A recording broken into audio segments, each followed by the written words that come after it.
10 দিন 10 মাস রেখেছিল জঠরে, প্রসবিল মাগো আমায় কত কষ্ট করে।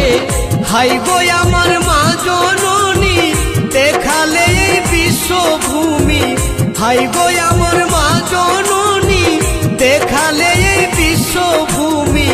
কাটা গাছে ধরাইল ফল এই দুনিয়ায়, তবু কেন মায়ের চোখে জল। এই দুনিয়ায় তবু কেন মায়ের চোখে জল।